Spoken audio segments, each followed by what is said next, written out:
Well, and anybody who sees this, there's days when I volunteer, and I volunteered in about 6 or 7 different areas. I didn't feel like going in that day. I just wanted to stay on the recliner, and I'm a volunteer. I really don't have to go. But I got out of that chair, and I went, and I helped people for 4 hours.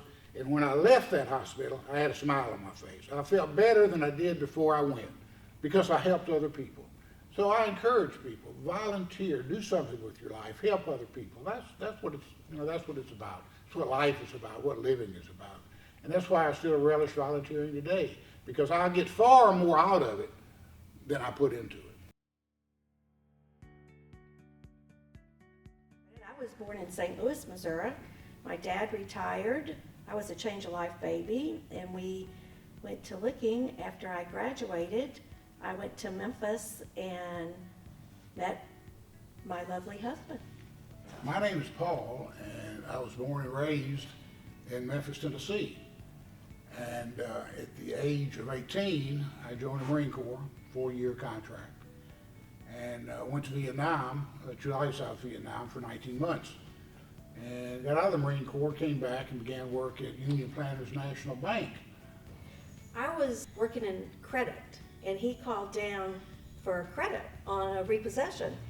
And he said, "Oh, you sound awful." And I said, "I know, I'm really sick." And he said, "Why don't you go home?" And I said, "Because I ride the bus to work." And he said, "You don't have a car?" And I said, "Yeah, I do, but I live with my aunt and she won't let me drive in Memphis. I just moved here." So he came down the Union Planters Bank building in this big red Buick, right? LeSabre convertible. LeSabre convertible. And I was like, I'm a little country girl, and I'm like, oh my God. And he had on a suit, and I'm like, okay, this is it.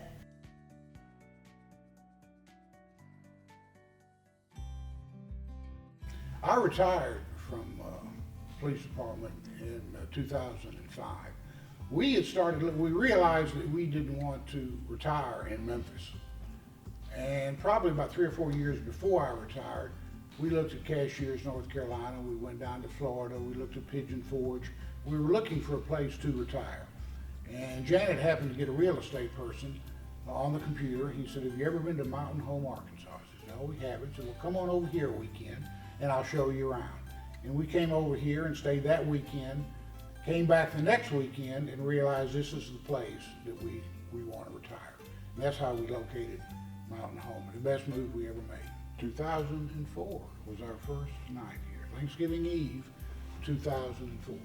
But I was here 6 months in advance. First time in my life I was ever by myself. I went from my parents to my aunt to my husband. Building our home while she was here. I had Crohn's disease and was deathly ill. And thank God for BRMC, because I swear to this day, Dr. Badajo saved my life. And I told Paul, and I decided that if we made it through that, we were going to volunteer and dedicate our assets and ourselves to BRMC. So we were in 2006, we were in that hospital probably on 4 different occasions, 3 or 4 or 5 days each occasion. And she recuperated. And we realized once we got home, and we said, what a quality. Both had been in hospitals in Memphis. And said, what a quality hospital that was. Everybody treated us like family. We need to give something back to that hospital. We've been looking for somewhere to volunteer. And I couldn't believe to be in a better place than Baxter Regional. So we began being 2 volunteers in 2006. And we still volunteer today. I think Janet's got about 15,000 hours, and I think I just surpassed 10,000 hours.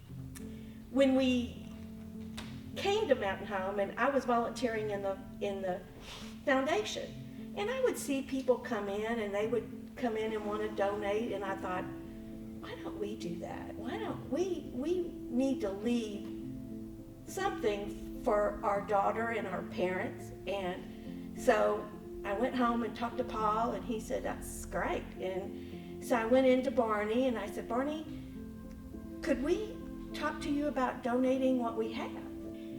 I don't know if you know, but whenever we did the dedication, it was so hot that day. And when Paul stood up and talked, and he said, I just want to see my daughter's name on something other than a tombstone. I mean, it was like, you know.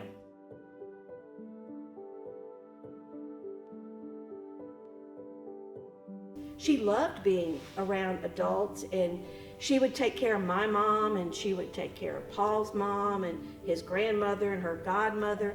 So when Barney said, what do you want?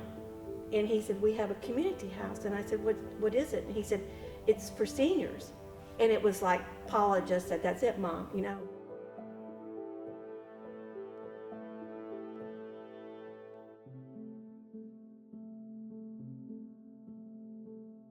It was Baxter Regional Center on Aging, and when we endowed it in 2009, of course, then it became the Mruk Family Education Center on Aging. So that's one reason we did, just to in remembrance of our daughter and both of our parents.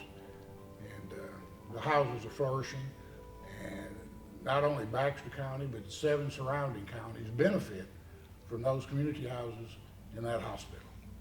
So it's a legacy that I relish now today, that it will always bear my name, bear our name, and be helping people long after we're gone.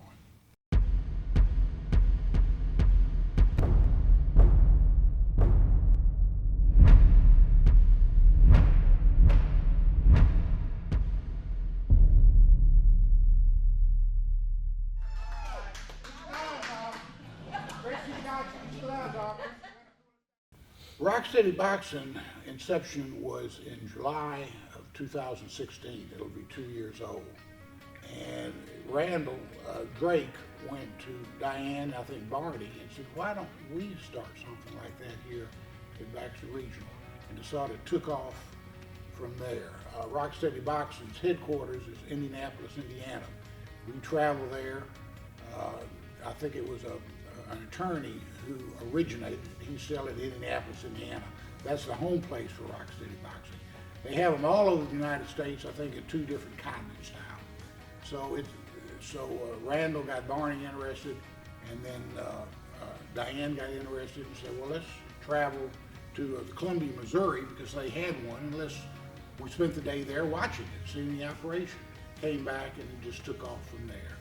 And it's designed for Parkinson's, patients, different degrees. We have different classes to accommodate the different levels of the disease. And it's not going to be cured, but they can fight it. They feel a little better. They can impede the progression of the disease. And I've talked to some of these people, and when I was younger, I never exercised. I didn't like exercise. But now they look forward to coming here because they see a purpose, because they're impeding that disease. And it makes them feel better. So I'm glad you witnessed it today. You should have seen a lot of those fighters 2 years ago. You wouldn't have recognized them today. That when they came in to join the program, they had to have somebody on both sides of them practically carrying them in, and had to be set down. When they got up, they had to be lifted up. Now you saw them today, they're walking out with a smile on their face. They're walking on their 2 legs with a smile on their face.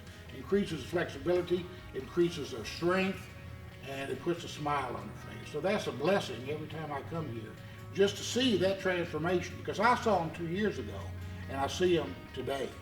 And Rock City Boxing, is responsible for that, for this program here in Mountain Home. So it's miracles, take place here every day. I was a little bit later coming into to the Rock Steady, and I thought, well, Paul and I can do something together, and we'll do this together. And I just fell in love with them. I mean, I do Mondays and Wednesdays. And Jan, the first time Jan came around, she came up to me and she said, wait a minute, I have to kiss you and tell you how much I love you. And that was all it took. My heart melted, and I can't wait till Mondays and Wednesdays to come in and see her and get my hug and my kiss from her. And all of them, you saw, they can't wait to get in, and they love getting in the ring with Paul. I mean, they really, just like when Joyce hit him on the chin today, they laugh, they're happy, and it's really inspiring to see how happy they are and how excited they get and how that's why we're clapping and saying, way to go, good girl, man, that was great. And I think it empowers it because I've talked to some of the corner people, their spouses, and they said they was very reluctant. In fact, some of them had quit going out to eat, quit going in public, because they'd had children say, Mama, why is that woman shaking like that? Why is that man shaking like that? And they would hear that. And they said, I'm just not going out to eat anymore. I'm not going to church anymore because people do stare at me. But now, some of them still have the shakes, and they still go out, but it's almost like, well, I don't care anymore. You know, it empowers them. They look at the disease differently now than they did before, I think, rock steady boxing. I understand years ago, if somebody was diagnosed with Parkinson's, they said, well, just go home and what can I do for it? Well, walk as often as you can. There really was nothing anybody could do. But now they can do something. They can come here and exercise, and not only do they feel better, they are physically, better. Puts a smile on their face, and they are going out to eat, and they are socializing. So it's giving them their life back in many instances.